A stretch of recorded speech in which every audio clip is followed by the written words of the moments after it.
Good afternoon, one and all. How are you today? I hope you're well. I've just woken up from a nap in the shed. Gosh, it was nice. It was so nice. This is me continuing from the last video you saw when I was sorting out my tomatoes and beans.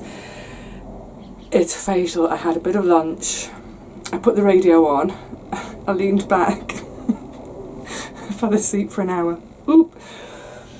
But it's actually a really lovely day today. It is warm. It's a little bit muggy, but there's a really, really stiff breeze. Lovely, lovely breeze. So I'm going to carry on because my list has still got quite a few items on it. I need to replace a couple of my cabbages. I'll show you in a minute. I'm going to pot up some cuttings, which I'll also show you. I'm trying to think what's on my list. My brain's gone complete. Actually, I think my brain's still lying down on the bed in the shed. It hasn't woken up yet. I will check my list. Let's get into the garden. I was very kindly sent, is that an aeroplane garden house? Sounds like a biplane. Yeah, I was very kindly sent some lovely peppermint cuttings from Linda. Linda, thank you so much. Now, I don't have any big pots, and oh, that's a big lump of compost. I just have the smidgens of dregs of compost.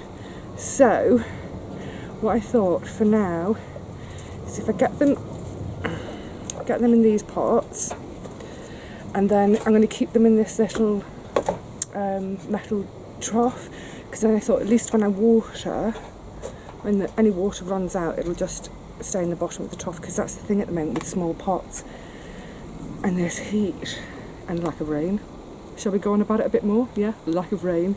Things are drying out super duper quick, so hopefully this will do them for now, and then I'll keep my eyes peeled for a bigger pot either on our share table, or I'll look in the rubbish bins on the way home. I have no pride. Brilliant. Linda, thank you very much for the peppermint. I can't think of what's next. What am I doing? What am I doing next? Ah, yes, cabbages. Come on, let me show you the cabbages. So, I'm not sure what attacked, because, well, I've never ever had slugs bothering my brassicas before, ever. But you see, nothing left, nothing left. Now, what I don't know is, perhaps could a pigeon have got its head under there? I really don't know. What I do know is they need replacing. Fortunately, I have backups, so let's get them in, and I'm going to set a beer trap over here so that if it is slugs, hopefully I can tempt them with beer rather than my gorgeous January Kings. Right, let's make a hole in a puddle.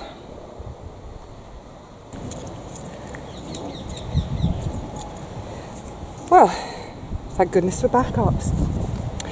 What I'm pleased to see though is, I don't know if you'll pick up on camera, can you see the contrast of the soil I've just hoiked out compared to on the surface?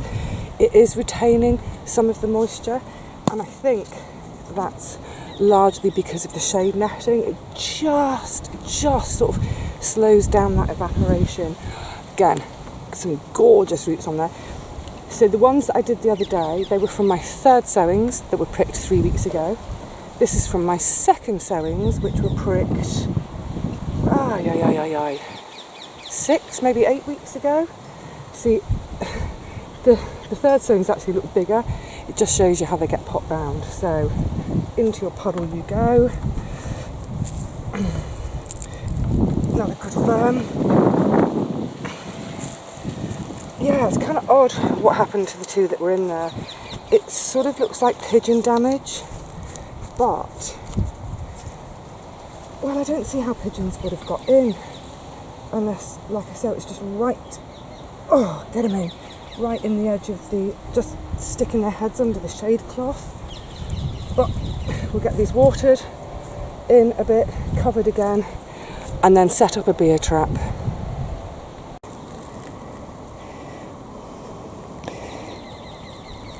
Just popping the beer trap on the end here under the lily because it gets a bit of shade here. I want it near enough to where slug activity may have been, but not right in there with them, because I don't want to encourage the slugs to go into the tunnels. If they're going to turn up, I would rather them smell the beer and think, and drown themselves happily. That's the worst pint of beer I've ever poured. I'll have to come back in 20 minutes and pour the rest in. It's like an inch of head and a millimetre of beer. Right. Pesky slugs, have a swim. Do you remember the other day when I was planting out the brassicas? Just here, how if at first you don't succeed, try again. Well, miracle of miracles, my fourth sowing of carrots are showing. The larger ones, that's the third sowing. The first and second sowings did absolutely nothing. And yeah, I mean, sorry about that. I was pretty heavy-handed when I sowed because I was just thinking, oh, one will come up if I'm lucky. So I am going to need to thin a bit today. More of that in a second, but look over here. Can you make that out? The San Andreas fault. Look, there's this just massive crack. So I think half my seeds have gone down the crack. Goodness me, and this had so much organic matter added year before. Hey ho, right, on with the thinning.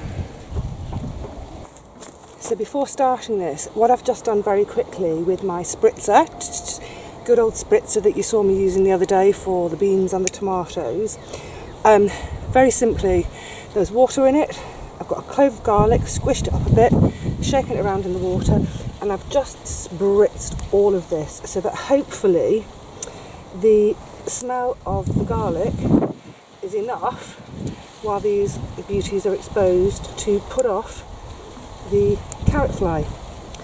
Now this may seem a bit crazy, me snipping to thin, but these are also precious this year. I don't want to risk pulling out and in pulling them out disturbing the one I'm leaving behind. I will leave some of them in slight clumps, not too worried, but oh my goodness, I can't tell you what a relief it is to have a few carrots, whee, and a few parsnips, whee. This really is the year of every veg is precious.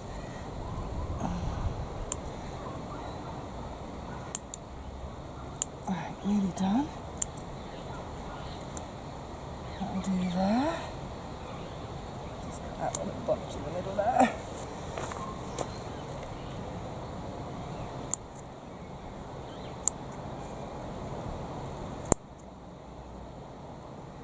What a weed you can go. So few weeds this year. So little weeding having to be done, which is great. It's also kind of, it demonstrates just what a tricky year it's been. Right, I think that'll do for now. Quickly, let's get it covered back over. I suppose if there's one upside to our lack of rain this year, it's that the garden's been quite slow. So not too much by way of weeding, not too much of anything really, apart from the daily watering. Oh, yucky black fly, never mind. What I tend to do when I come to water is I grab a handful of this and a handful of that and make me bits and bobs of food for the next couple of days from it. Then every now and again, at this time of year, suddenly everything is ready at once. And I've got masses and masses of rock and core ready. So I'll harvest a load today. I'll keep some in the fridge to have fresh over the next couple of days, but a lot of them I will now pop into the freezer because I like to eat rock and core as the pod, not as the dried bean. Yum, yum, yum, yum, yum. I was thinking back to this time last year, harvesting the rock and core, and oh my goodness, it was a tricky time, wasn't it? Because it was when my great aunt had had a nub before, but this time it was quite bad, and that's when I was sort of going backwards and forwards almost every day. And I came home one day via the plot, and all the rock and core were ready.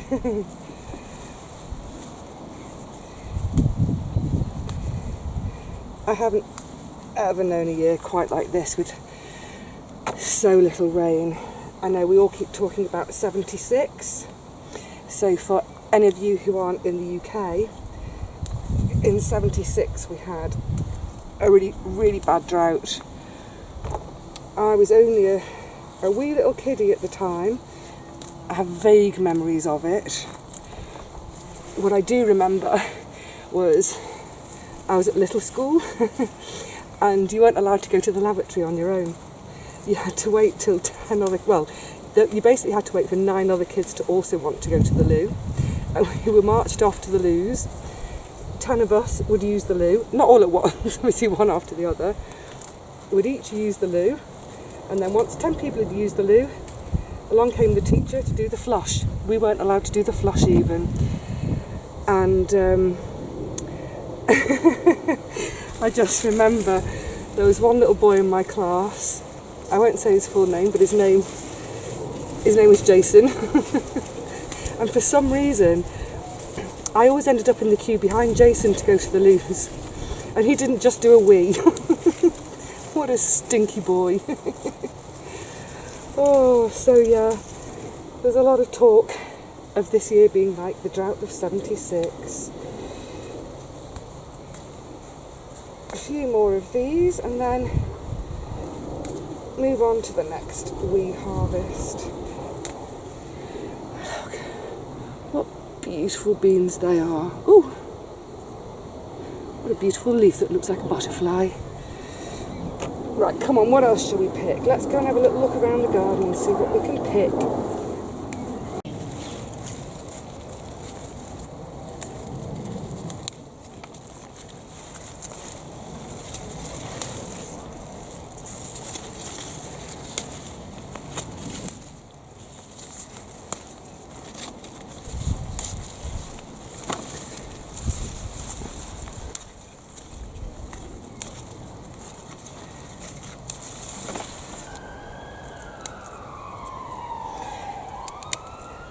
Beautiful helder. I love helder beans. I don't grow a huge amount of beans for having fresh, but the helder, oh, they're beautiful. They're like somewhere between a French bean and a runner bean, but they don't have the horrid, tough, stringy edges. Yum, yum, yum. These will be absolutely gorgeous. Just very lightly steamed and then chopped up maybe in potato salad, rather like I do the rock and core, or just even a mixture of these and the rock and core, just with a little bit of oil and lemon juice. Really, really yummy salad. Taste of the garden.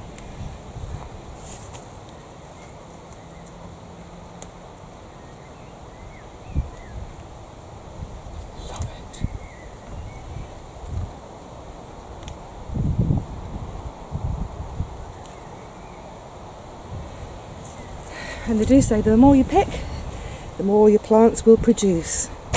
Let's hope so.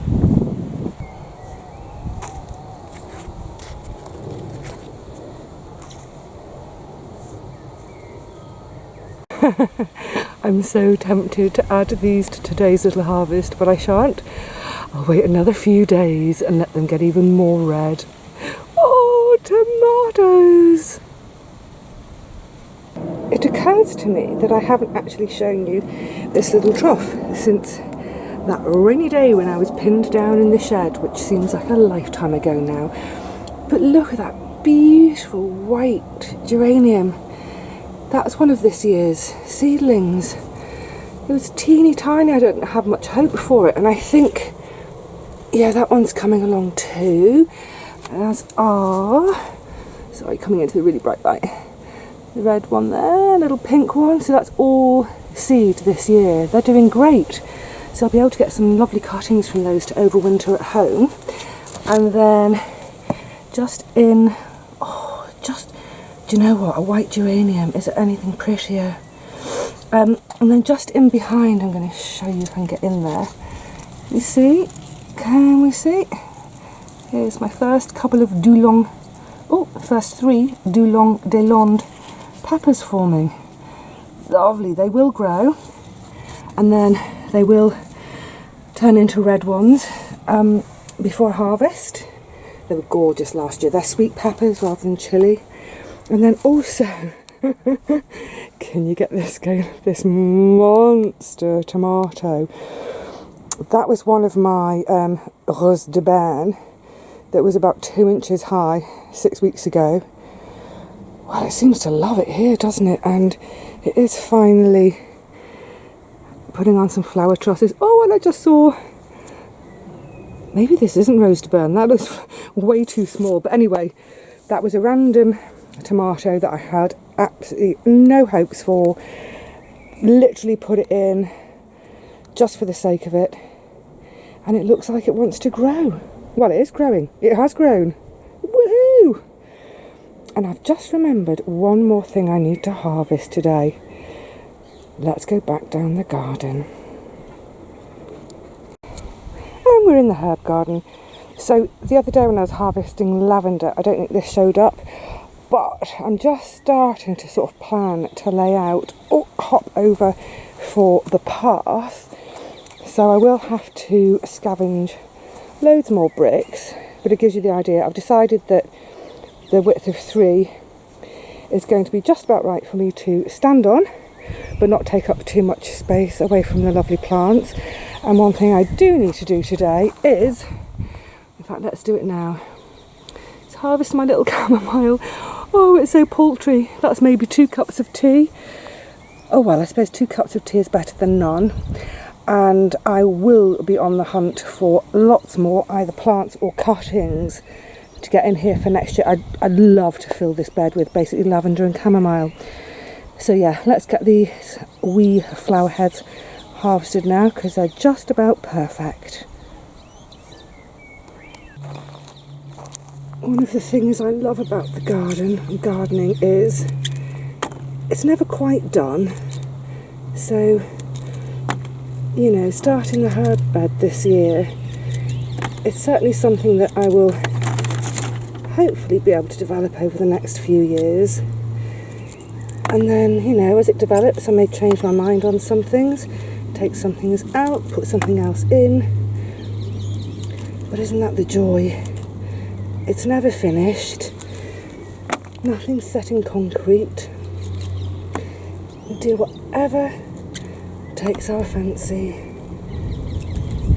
Hello, bee.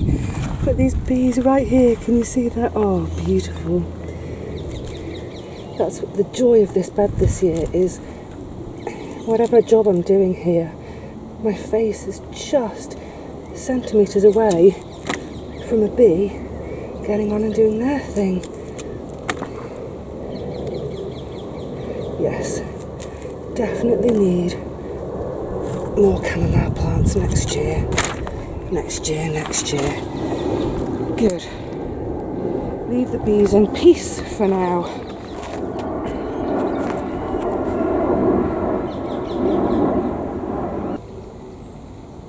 What an absolute joy this afternoon has been. So special. I love it. This cloud cover we've had today and this sort of constant breeze all day has made it an absolute pleasure to be in the garden again, rather than being cooked, just to quietly get on with the bits and bobs of work.